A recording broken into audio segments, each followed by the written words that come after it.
Ustaz Sayuti dan Ramli, ahli jawatan kuasa Masjid Al-Muhsinin, Badan Darul Aman Haid, tuan-tuan, puan-puan, muslimin muslimat yang dihormati, Assalamualaikum warahmatullahi wabarakatuh.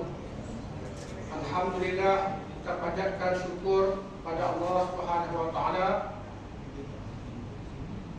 Kita bersyukur kita dapat menunaikan suatu solat maghrib berjemaah di masjid ini. Seterusnya dapat juga kita mengingati Allah dengan zikrullah. Dan pada malam ini kita akan cuba berkongsi sedikit isu tentang Palestin, isu Jenin, dan juga tentang isu gempa bumi yang berlaku di Morocco baru-baru ini. Jadi mudah-mudahan majlis kita dirahmati dan diberkati Allah Subhanahu wa taala.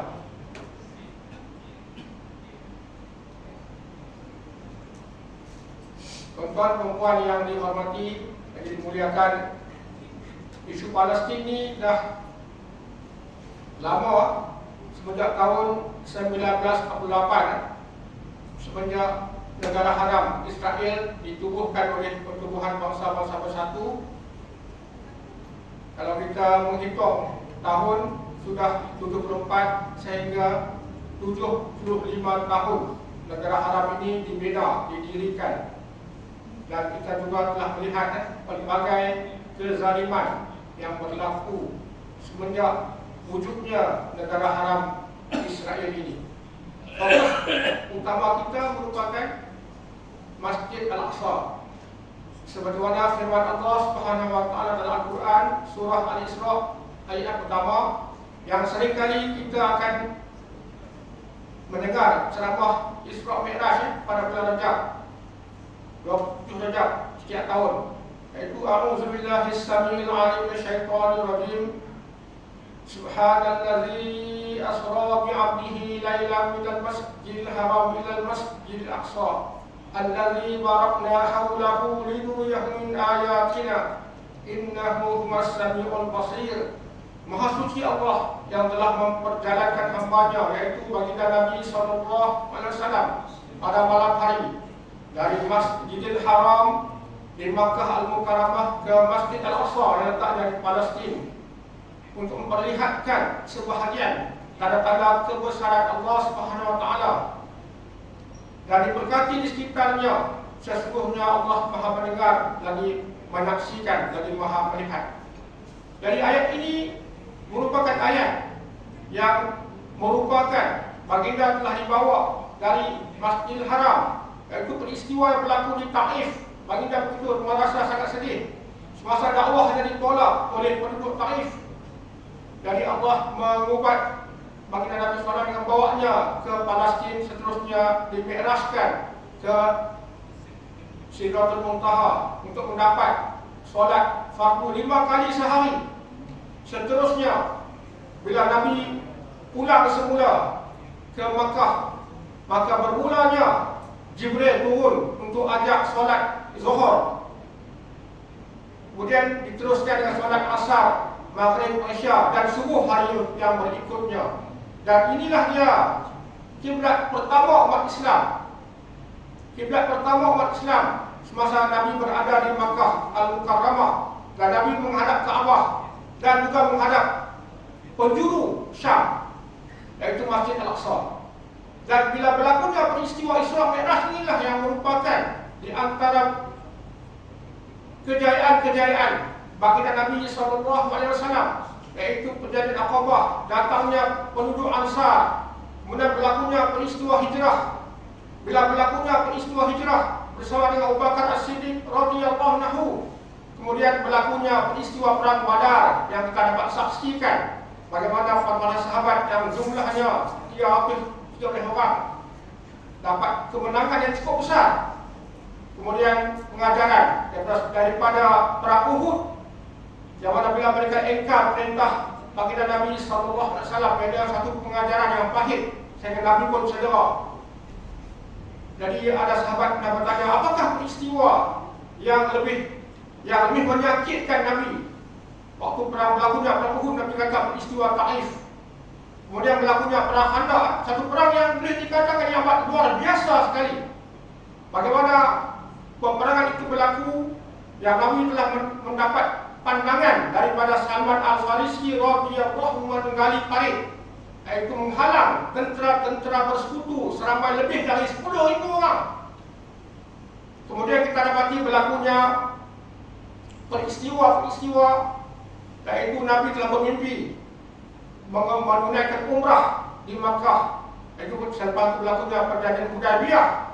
Kemudian lepas berlakunya perjanjian Hudaybiyah yang merupakan satu pengiktirafan Quraisy terhadap baginda Nabi SAW, dan berlakunya perutusan surat ke raja-raja, ke Mesir, ke Heraklius, ke Kisra, ke negeri yang di perbatasan Arab, Jazirah Arab, ada utusan yang dibunuh. Kemudian berlakunya peristiwa perang Khaybar, bagaimana jumlah serupa lebih orang telah dapat mengalahkan tentera-tentera perkampungan Yahudi di Khaybar. Dari Khaybar Yahudi telah dimusnahkan. Begitu juga mereka dari kalangan Bani Qainuqa, Bani Nazir, dan juga Bani Quraidah yang berkumpul di Khaybar. Kemudian kita tengok berlakunya perang Mu'tah setelah utusan Nabi dibunuh. Akhirnya berlakunya perang Mu'tah bila masuknya dua panglima besar daripada Quraisy, yaitu Amru ibn As radhiyallahu anhu, yang merupakan di antara yang panglima yang membuka Baitul Maqdis, dan Khalid Al-Walid radhiyallahu anhu. Berlakunya perang Mu'tah. Lepas berlakunya perang Mu'tah, berlakunya pembukaan kota Mekah, dan akhirnya berlakunya perang Hunain, dan seterusnya berlakunya perang Tabuk. Kemudian wafatnya baginda Nabi SAW. Nabi telah selepas berlakunya perang Tabuk, sebelum wafatnya Nabi telah menghantar utusan satu pasukan tentera yang dipimpin oleh Usamah bin Zaid radhiyallahu anhu. Tujuannya adalah untuk mencari laluan-laluan, membina tempat-tempat yang penting, dan sampai ke kabilah-kabilah yang akan membantu perjuangan untuk membebaskan Masjid Al-Aqsa.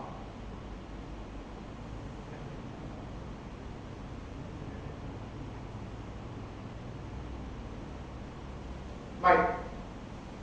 Selepas wafatnya baginda Nabi SAW, kita dapati Sayyidina Abu Bakar Siddiq meneruskan menghantar tentera Usamah ke perbatasan, dan kita lihat selepas itu berlakunya perang Yarmouk.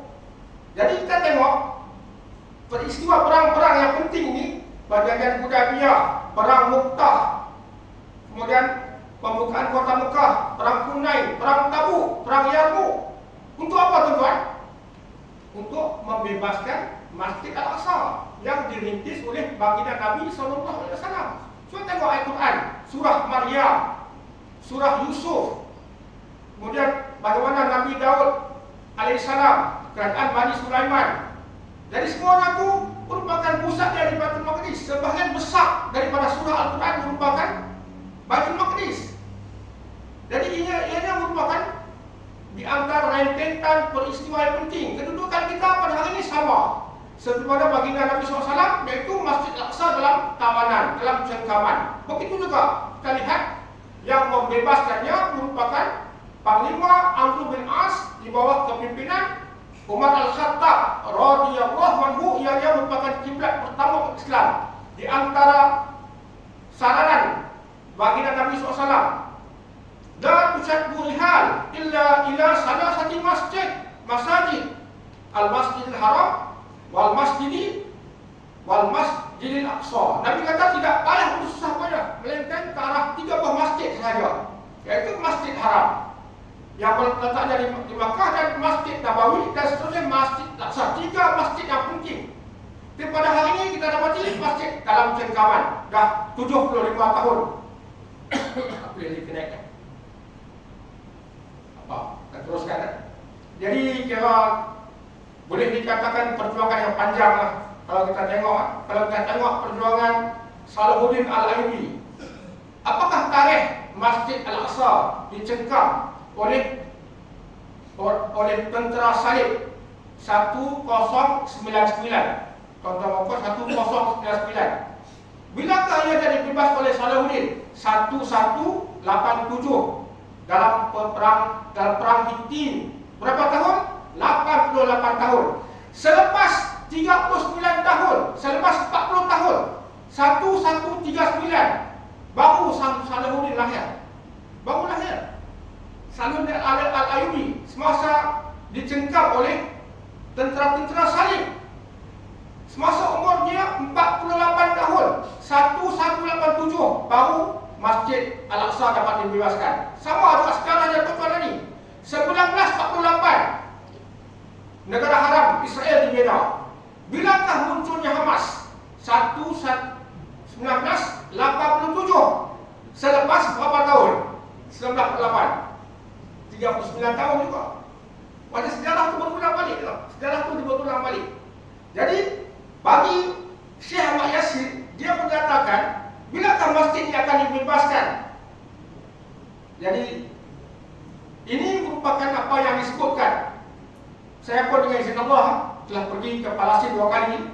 Yang pertama semasa selepas berlakunya peristiwa Mafi Marmara kan. Peristiwa Mafi Marmara ni kira boleh dikatakan peristiwa yang penting lah. Sebab bila setelah berlakunya, setelah Gaza diserang tahun 2008 sehingga 2009, selama 21 hari lamanya diserang oleh kerajaan haram Zionis, lakukan banyak kemusnahan. Dan untuk semua NGO di seluruh dunia, Britain, Amerika, Australia, New Zealand, Eropah, mereka kumpulkan dana dan mereka membuat satu kesepakatan beli sewa kapal, iaitu flotilla berkenaan, beberapa kapal. Di antara kapal itu ada nama Rachel Corrie. Mereka masukkan bahan binaan, kemudian apa tu ubat-ubatan, bawa duit.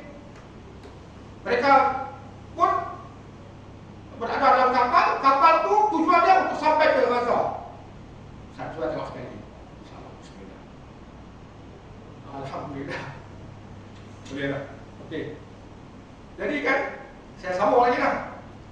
Bila masuk tu, akhirnya kita dapati sampai saja di perairan apa tu antarabangsa, kapal tu telah diturunkan komando kan. Akhirnya mereka tembak. Yang mati lebih kurang dalam 9 orang sukarelawan Turki. Kemudian semua mereka yang berada sukarelawan ada di atas kapal itu dibawa ke Ashdod. Waktu dihina, dimasukkan ke penjara. Dan itulah kali pertama negara haram Israel mendapat kutukan antarabangsa. Akhirnya tahanan itu dibebaskan. Saya pergi lepas peristiwa itu. Setelah tak dapatkan, saya pergi London buat hubungan dengan VP, beli 3 biji van, berpengalaman di London, bawa sumbangan Palestin daripada London tu melintasi benua Eropah sejauh 6,500 km. Selepas 40 hari baru sampai ke Gaza. Dengan izin Allah Subhanahu Wa Taala. Daripada London pergi Paris, Paris pergi ke Lyon, Lyon masuk Italy, daripada Italy masuk Greece, dari Greece pergi ke Turki. Selama beberapa hari, rombongan itu semakin besar. Dia punya konvoi daripada 10 van menjadi 40. Dan bertambah lagi, sampai saja di Syria, daripada Algeria, Tunisia semua turun. Van semua turun. Pada waktu tu ada dua yang balik, kita tak boleh sampai lah, kerajaan Mesir tak lagi. Akhirnya kami buat satu protes dekat kedutaan di seluruh dunia. Akhirnya Mesir bagi 3 hari. Jadi van masuk ferry, ada yang masuk ferry, masuk akan sampai ke Pelabuhan Arish. Kami yang lain naik kapal terbang sampai ke airport Al-Arish, ambil van. Dari situ petang Jumaat hari Khamis berarah masuk ke Rafah dan sampailah ke Gaza City. Kita tengok anak-anak muda ni begitu ramai tunggu di setiap lorong jalan nak sampai ke Gaza City, dekat saja. Lebih kurang 1 jam, tapi sampai 3-4 jam. Dia tak bagi dia laluan tu dia sempit, perjalanan tu lambat. Akhirnya sampai. Akhirnya van tu kami bagi semua keluar saya sendiri. Jadi kira semangat-semangat tu akan bagi pada mereka. Itu jadi orang tanya kan, saya pun keluar, kami pun keluar 40 hari juga. Perjalanan tak begitu panjang kan. Dia punya pengalaman yang banyak. Jadi perjuangan untuk membebaskan Palestin ni bukan terletak pada orang Arab saja, pada orang Islam keseluruhannya, dan juga orang bukan Islam. Ada orang yang orang Yahudi yang mengatakan perjuangan orang Yahudi Zionis ni semua tak betul, salah. Mereka ni dah sesat dah. Ada juga macam tu, orang yang etis pun sama juga masuk perjuangan. Mereka pun from the river to the sea, Palestine will be free. Dia pun Allahu Akbar juga, dia angkat tangan. Jadi ini merupakan di antara pengalaman yang saya lalui. Kali kedua saya pergi dengan Insya Allah tahun 2012, Mile of Smile. Waktu tu Hosni Mubarak telah dijatuhkan, berlakunya kerajaan interim. Bila Morsi naik, angin keluar, semua berhenti ke Palestin. Banyak misi yang berlaku, tapi dekat 10 misi pergi ke Gaza. Akhirnya dia Morsi hanya hanya 1 tahun saja kan. Sebab dia betul-betul. Lepas tu ada orang Hamas, dia kata sesungguhnya semasa pemerintahan Morsi lah kami dah faham dah. Tak tahu berapa lama kami akan cari bekalan sebanyak mana yang mungkin, dan kami tak tidur. Ini apa yang mereka lakukan. Baik, kita sambung balik. Jadi ini fokus utama kita. Bagi saya ringkaskan lah. Kita dapati yang berlaku pada hari ini. Kita tengok kanak-kanak Palestin, semangat mereka tidak pudar. Mereka ramai, berjumlah mereka penuh. Mereka di antara golongan yang menaikkan semangat intifadah kebangkitan untuk membebaskan Palestin. Ini berlaku. Sebab itu tahun 1987 intifadah pertama, tahun sehingga 5 tahun lamanya, akhirnya intifadah berlakunya perjanjian Oslo, seolah-olah negara haram Israel memberi satu perjanjian yang akan mengukuhkan negara Palestin, dan mereka khianat, mereka tidak menunaikan janji. Akhirnya berlakunya intifadah kedua tahun 2000 sampai 2005, Gaza dibebaskan. Akhirnya Hamas menang dalam pilihan raya umum di Palestin. Dan seterusnya kita melihat apa yang kita saksikan pada hari ini. Wah, ini kedudukan di Baitul Maqdis Yahudi. Kemudian kita tengok bagaimana mereka mengimarahkan Masjid Al-Aqsa, masjid kita yang merupakan kiblat pertama umat Islam, yang masih dalam cengkaman, yang insya-Allah akan dibebaskan. Kita tengok seterusnya bagaimana orang Yahudi, mereka juga menyiapkan beberapa kemah-kemah mereka di tembok Burak. Di sebelah sana orang Islam yang sedang baca Al-Quran, dan di sana mereka baca kitab Talmud. Ini anak-anak Yahudi. Mereka juga nakkan Masjid Al-Aqsa dimusnahkan, tapi dengan izin Allah ianya tak akan menjadi kenyataan.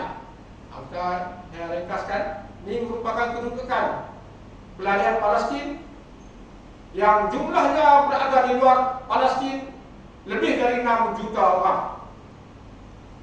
Bagaimana negara Palestin yang telah dikecilkan, yang ada hanya jalur Gaza, dan juga ada beberapa cabisan tanah di tebing barat, 2 sahaja.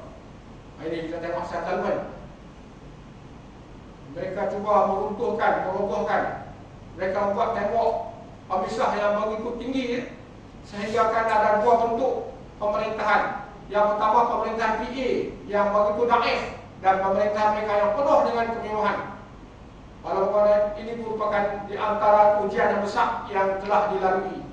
Bagaimana mereka memusnahkan pokok-pokok zaitun yang ditanam sejak ratusan tahun yang lalu. Dan zaitun ini merupakan di antara hasil buayan yang boleh menghasilkan pendapatan kepada penduduk Palestin.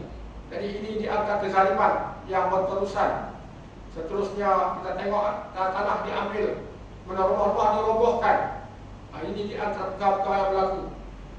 Jadi bagaimanapun kita tengok dalam perkara ini di antara ujian yang menimpa rakyat Palestin, dan mereka sanggup menghadapinya. Kita hanya melihat dari jauh, tapi kita juga merasai sangat sedih. Dan marilah kita sama-sama, ini di antara senjata yang tidak menutup, peluru berpadu yang tidak menutup, yang diambil semula dan digunakan balik oleh tentera-tentera pejuang-pejuang di Palestin. Bagaimana ibu-ibu yang cuma mententeramkan anak-anak mereka yang mendapat trauma, kesan-kesan daripada serangan Yahudi Zionis ke atas Palestin dengan roket, dengan bunyi-bunyi yang menakutkan, dengan keadaan-keadaan yang sangat-sangat mengkucak-kacilkan tangisan mereka. Jadi kita tengok satu video klip.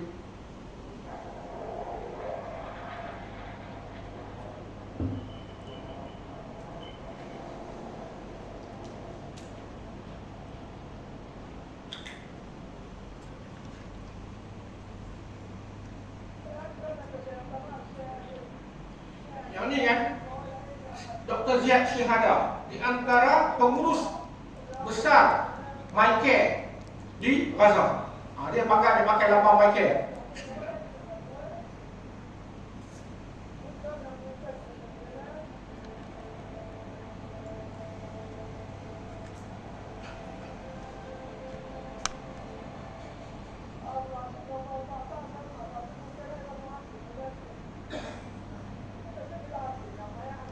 MyCare sentiasa mengikuti perkembangan yang berlaku di sana, di Gaza, di tepi barat.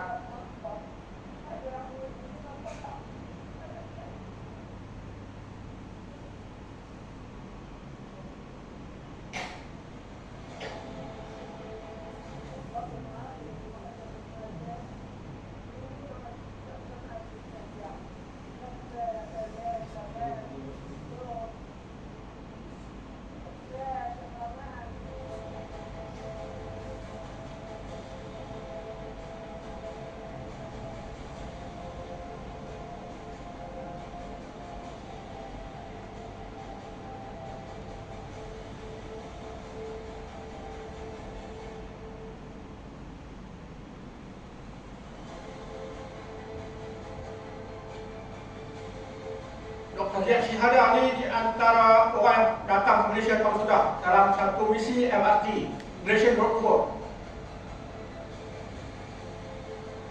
Di antara orang yang gigihnya. Dia boleh cakap bahasa Melayu dengan fasih. Ini bantuan yang kita sumbangkan, bantuan rakyat Malaysia yang kita sumbangkan, yang mereka mengucapkan terima kasih kepada kita. Rumahnya musnah akan jadi perbaiki semula. Baik, seterusnya ini di antara bantuan-bantuan yang sampai ke sana pada bulan Ramadan. Kemudian untuk mereka yang terkesan daripada keadaan kemiskinan yang mereka hadapi, yang mereka alami. Jadi kita menyediakan makanan panas untuk diedarkan pada penduduk yang berkenaan.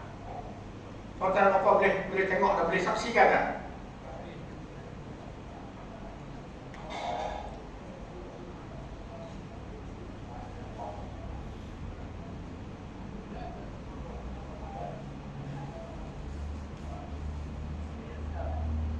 Jadi kita bekerjasama dengan Yayasan Buruj yang berada di sana.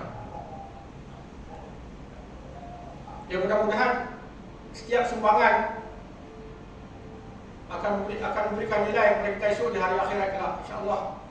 So, bantuan ini merupakan perkara yang penting ya, untuk mereka meneruskan perjuangan. Mereka berada di bumi jihad, perjuangan yang besar untuk membebaskan Palestin.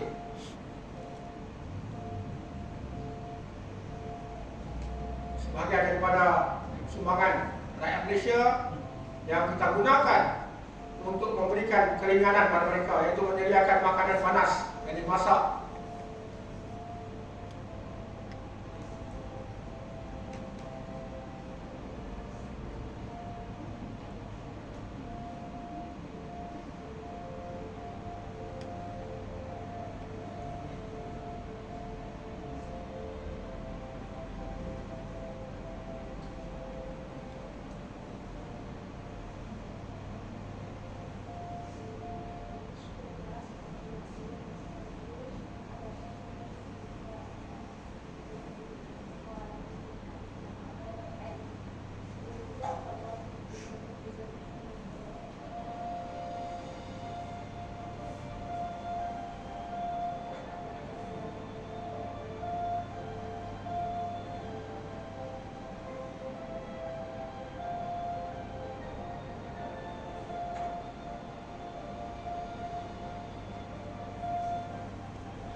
Tuan-tuan boleh tengok lambang Michael ada di situ.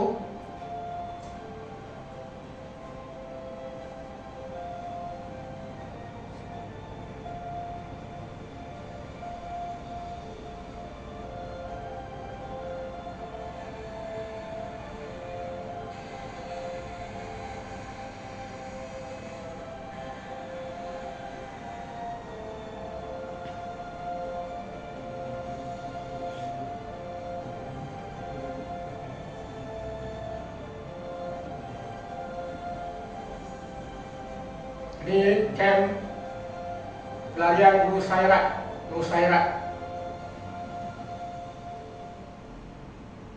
Okay, Alhamdulillah. Baik, kita masuk Jenin. Safe Jenin.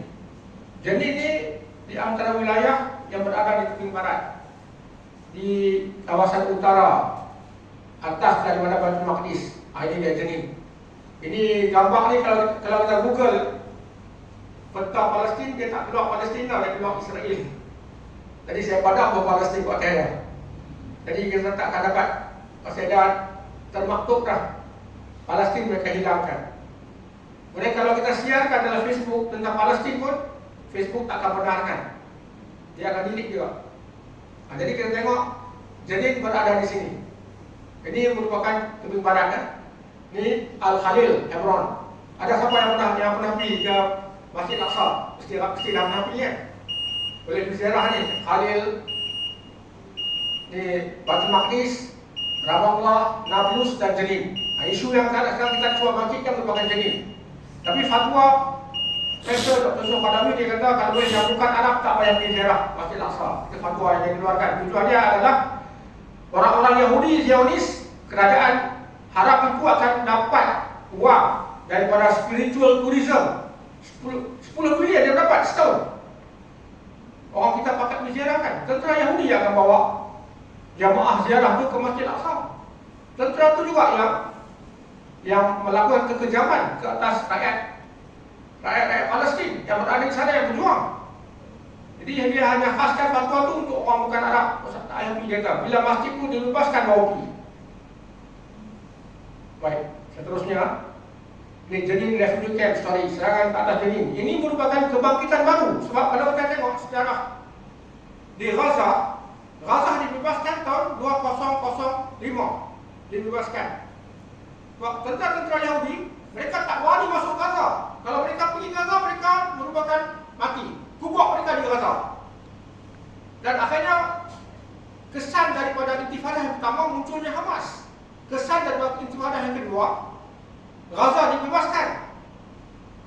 Tahun 2005 berlakunya pelihara Palestin. Akhirnya Hamas mendapat mandat. Kemudian berlakunya isolation, berlakunya siege, sekatan. Mereka tak boleh masuk makanan-makanan, mereka sekat ubat-ubatan, bahan-bahan binaan pun mereka sekat.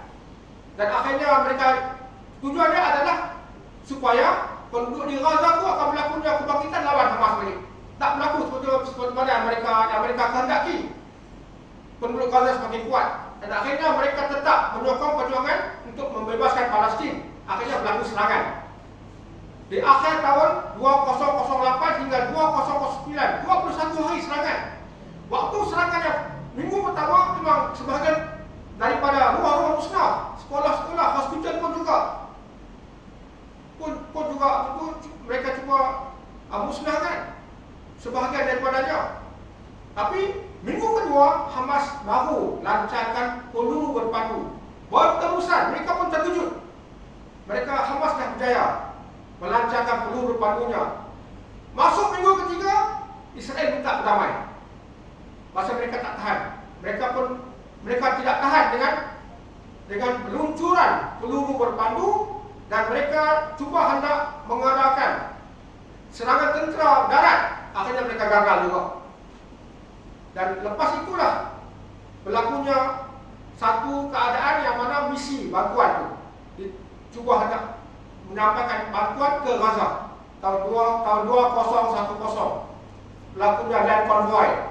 2012 berlaku lagi serangan ke atas Gaza 8 hari. 8 hari lamanya. Dan 8 hari saja, lepas itu mereka minta damai balik.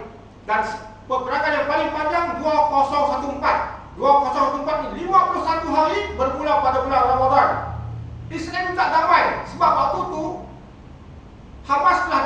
telah berjaya mencipta peluru berpandu yang sampai ke sasarannya. Akhirnya mereka minta berdamai. Setiap kali mereka yang buka, mereka yang mencetuskan peperangan, akhirnya mereka minta damai juga. Jadi kita tengok peperangan tahun 2021 waktu PKP itu, waktu bulan Ramadan, dipanggil perang Saif Al-Quds, perang pedang Al-Aqsa. Mereka menyekat penduduk di Tepi Barat untuk masuk ke Masjid Al-Aqsa. Mereka sekat. Mereka bawa gas-gas pembunuh mata. Mereka mencerowah Masjid Al-Aqsa. Dan akhirnya Hamas bagi amaran, kalau kamu tidak hentikan, kami akan lancarkan peperangan. Peperangan itu bermula di sana.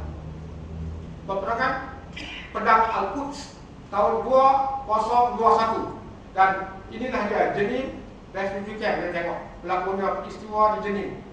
Itu dia. Ni 750,000 Palestin diusir keluar sebelum tahun 1948. Dan akhirnya mereka telah membina kamp pelarian mereka di sana.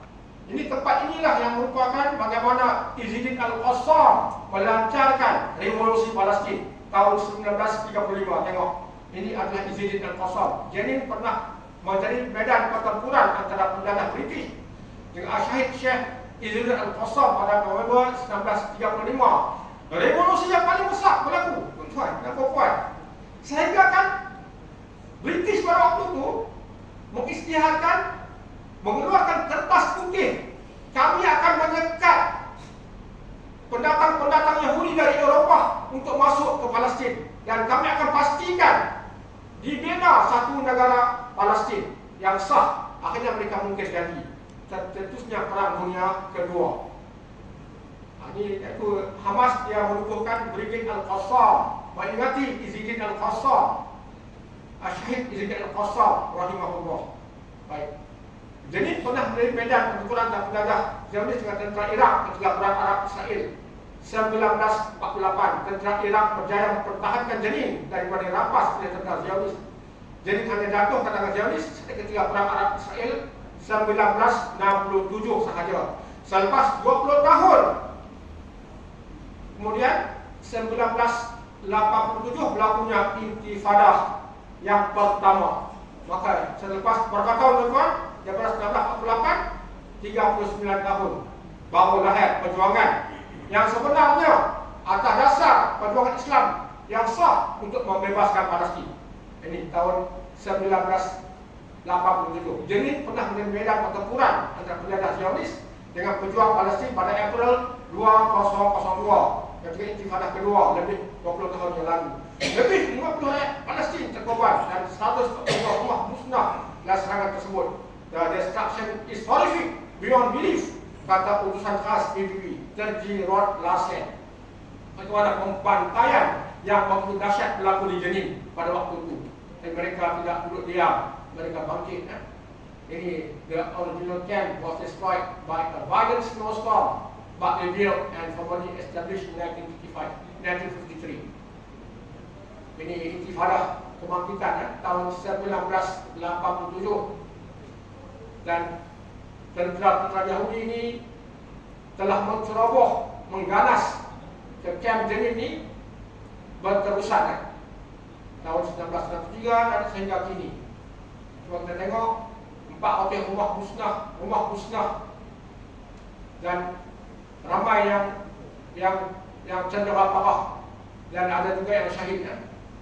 Dan ini merupakan pengakuan daripada pasukan Brigade Jenin. Kami akan mempertahankan Palestin. Kami akan mempertahankan rakyat Palestin dengan keupayaan, kudrat dan senjata yang kami miliki. Jadi apa yang saya nak sebutkan di sini, apa yang berlaku di Gaza, Brigade Hamas ditubuhkan, Jihad Islami berlaku juga di Tepi Barat. Mereka telah menubuhkan pasukan ketenteraan. Mereka ada senjata di sana. Mereka lawan dengan tentera Zionis. Ini Netanyahu kata di sana adanya sarang terkuat di Jenin.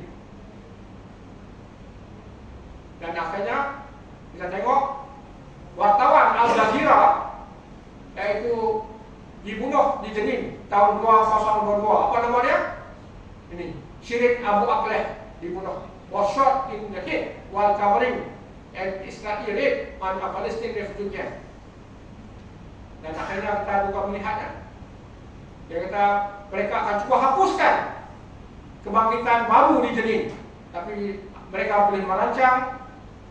Mereka dan perancangan dari Allah Subhanahu lebih hebat lagi kan.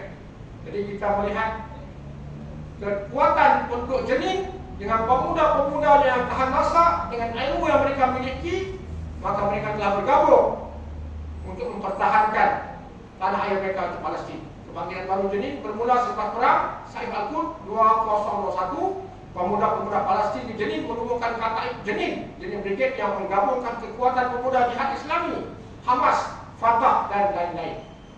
Jadi ini merupakan kebangkitan yang hebat yang kita di sini kita mestilah mendapatkan maklumat-maklumat terkini dan mudah-mudahan ianya berterusan sehingga Palestin dibebaskan. Kebangkitan sebenarnya tidak terhad hanya di Jenin, bahkan di seluruh tepi barat. Akibatnya Zionis telah melancarkan Operation Break the Wave, yaitu memecahkan gelombang pada Mac 2022. Mereka tidak dapat memecah gelombang tersebut.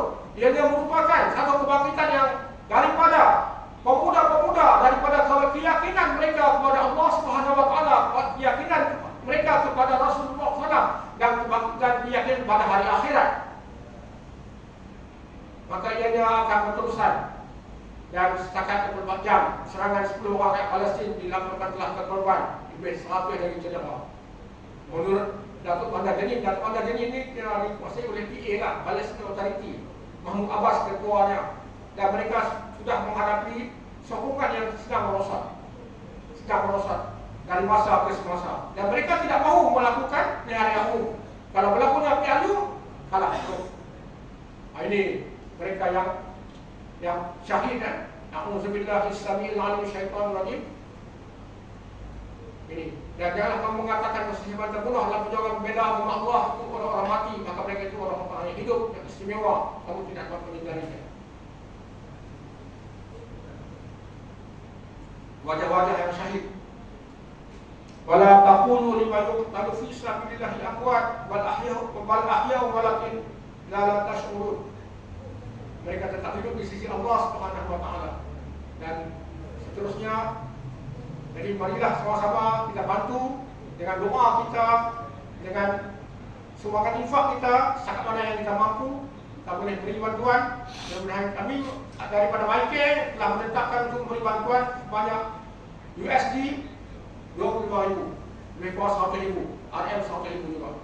Jadi di antara sabda baginda Nabi SAW, wa qala sallallahu alaihi wasallam, man jahaza ghaziyan fi sabilillah faqad ghaza wa man khalafa ghaziyan fi ahlihi bi khairin faqad ghaza. Barang siapa, Rasulullah SAW sabda, barang siapa yang mempersiapkan keperluan orang yang akan berperang di jalan Allah, maka dia benar-benar telah berperang. Dan barang siapa mengganti orang yang berperang menjaga keluarganya dengan baik, maka ia benar-benar telah berperang. Hadis yang diriwayatkan Bukhari dan Muslim. Dia mudah-mudahan dengan infak kita yang sedikit, berdasarkan kemampuan kita, dapat membantu kita esok di hari akhirat. Seterusnya, saya masuk juga gempa Morocco yang berlaku pada 8 September yang lalu, hari Sabtu berlaku. Jadi apa yang berlaku, minimum kematian lebih 3,000 orang, mangsa cedera 2,900, kritikal lebih dari 1,400. Gempa magnitude 6,8 Richter, kawasan pelancongan Marrakesh yang berlaku di Haus dan Tarudan. Jadi ini di antara musibah yang berlaku dengan izin Allah SWT untuk mengingatkan agar mereka kembali pada Allah dan Allah sayang. Bila Allah menimpakan musibah berkenaan, kita bolehlah memberikan bantuan sekadar kemampuan kita juga. Jadi mudah-mudahan Allah memberkati, merahmati majlis kita pada malam ini. Dan kita dapati isu Palestin ini merupakan isu akidah. Jadi isu yang besar, Bahawa ini ada satu kuliah yang disampaikan oleh seorang guru agama. Dia menyatakan kiblat utama Islam di Mekah. Jadi ada berita dengan cara lembut pada beliau kan, yang kiblat utama kita adalah Masjid Al-Aqsa. Bulan kita seterusnya bila Nabi berhijrah baru di Makkah. Jadi benda-benda ini juga benda-benda yang penting, yang asas kan. Mungkin kita tidak menyedarinya. Peristiwa Isra Mi'raj, peristiwa yang boleh dikatakan penting. Jadi kebanyakan ustaz-ustaz yang menyampaikan ceramah, mereka tidak menaikkan Masjid Al-Aqsa yang dalam cengkaman. Mereka bangkitkan isu-isu kecil, capal Nabi dan sebagainya. Jadi bagaimana kita nak mendatangkan izah kekuatan? Kalau kita bayangkan, Kaabah itu tempat yang mulia, tapi berdasarkan hadis Nabi SAW, yang lebih mulia merupakan orang mukmin 60 kali lebih mulia dari Kaabah. Jadi benda yang besar. Setiap hari berlakunya kematian di Palestin, orang mukmin, para syuhada. Mereka memperjuangkan Palestin ini, tapi kita seolah membiarkan. Jadi marilah sama-sama kita menghubungkan masjid kita dengan Masjid Al-Aqsa. Kalau boleh setiap bulan sekali ada juga biruh bidam nafri di Al-Aqsa. Itu dengan roh kita, dengan darah sahabat-sahabat kita di Palestin. Marilah kita untuk membebaskan Masjid Al-Aqsa. Jadi benda-benda ini kita kena sebar luaskan agar adanya hubung kait antara masjid kita dengan Masjid Al-Aqsa. So masih dalam cengkaman. Kita jangan bawa isu-isu yang kecil, bawa isu-isu yang besar. Kita mesti menyatu padu kaum Islam. Contohnya macam Syekh Al-Mala di bab usul asli untuk mendapatkan fikrah yang sahih. Yang pertama, fikrah yang sahih. Yang kedua, keperluan amal. Keperluan amal yang penting ni di antara perjuangan kita untuk membebaskan Masjid Al-Aqsa. Yang ketiga, jika tidak ada kefahaman yang sahih, berlakunya penyelewengan. Yang keempat, untuk menyatukan Islam seluruh dunia. Yang kelima adalah untuk menyatukan kefahaman.